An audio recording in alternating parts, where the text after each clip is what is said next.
Hai, namaku Linden. Usiaku 23 tahun. Aku buta. Gak buta juga sih. Tapi aku sengaja berpura-pura menjadi buta untuk waktu yang sangat lama. Aku tahu, kau pasti akan menghakimiku. Dan kau tahu kenapa ini terjadi? Oke, aku akan senang jika kau mau mendengarkan ceritaku dahulu. Dan lalu kau putuskan sendiri.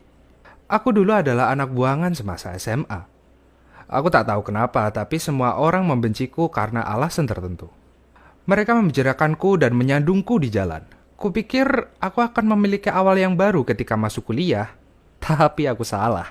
Stigma yang sama masih melekat padaku di kampus. Bahkan ada satu gadis yang mengataiku bau.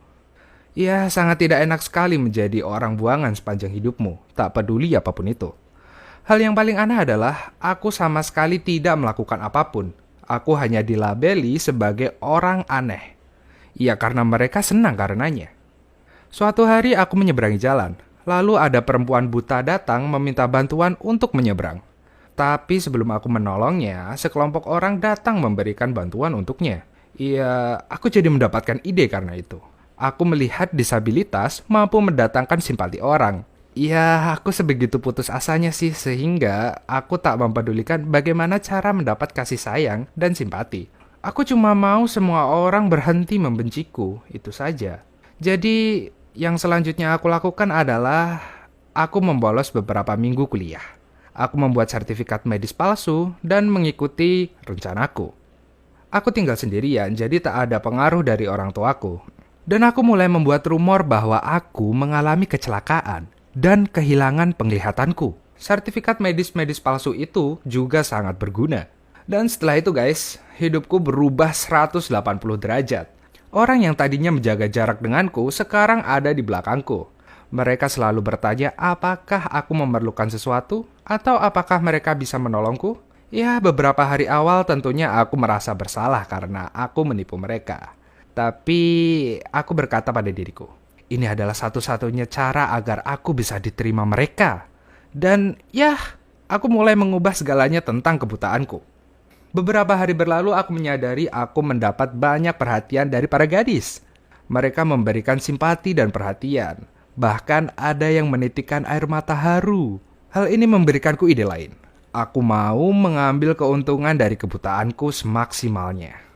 Ketika aku pusing, aku melakukan sesuatu yang tak wajar untuk dilakukan. Aku tahu ini perbuatan setan dan iblis, tapi itulah yang ada di pikiranku saat itu. Suatu hari, aku berjalan melewati depan ruang ganti wanita, dan aku melihat seorang gadis mendekat. Aku mengambil kesempatan dan mulai berakting menggerakkan lenganku seperti orang buta. "Hei, apa kamu tersesat?" Gadis itu bertanya padaku. Sesuai yang diharapkan, dan ya, aku berkata dengan suara pelan. "Iya, aku merasa pusing. Aku perlu obat. Apakah tempatmu dekat sehingga aku bisa beristirahat sebentar?" Dia tertipu dengan aktingku dan membawaku ke ruang ganti wanita. Segera setelah aku memasukinya, aku mendengar teriakan dari semua orang yang di dalam. Mereka terdiri dari beberapa tahap berpakaian. Gadis yang membawaku meminta mereka untuk tenang, berkata bahwa aku tak bisa melihat apapun. Jadi itu membuat mereka rileks.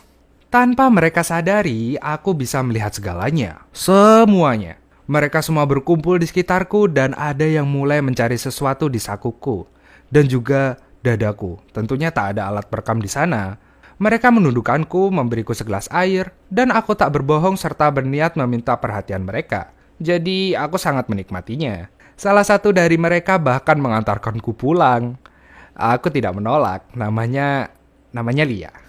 Dia sangat baik dan lemah lembut padaku. Well, hal serius dari akting palsuku berlangsung beberapa hari selanjutnya. Aku selalu mendapat problem yang sama ketika dekat dengan ruang ganti wanita. Dan setiap kali aku dikerubungi, aku melihat sampai puas. Dan gadis-gadis bodoh itu terlalu baik untuk membawaku masuk. Oke, Lia telah mengambil hatiku. Dia sering mengantarkanku pulang setelah kelas usai. Semakin lama, ia bahkan memasakkan makan malam untukku. Tentunya itu tidak baik untuk terus berbohong padanya seperti ini. Tapi, kupikir sudah terlambat untuk mengakui semuanya. Suatu hari, ketakutanku terjadi. Dia menyatakan perasaannya padaku.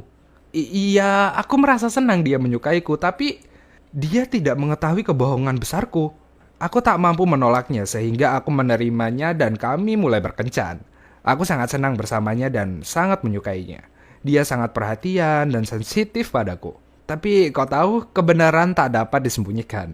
Suatu hari aku sendiri di rumah menonton TV. Tanpa diduga, Lia tiba-tiba datang lewat pintu belakang yang tak terkunci dan melihatku menonton TV. Dia berjalan ke dapur dan menuangkan jus ke gelas.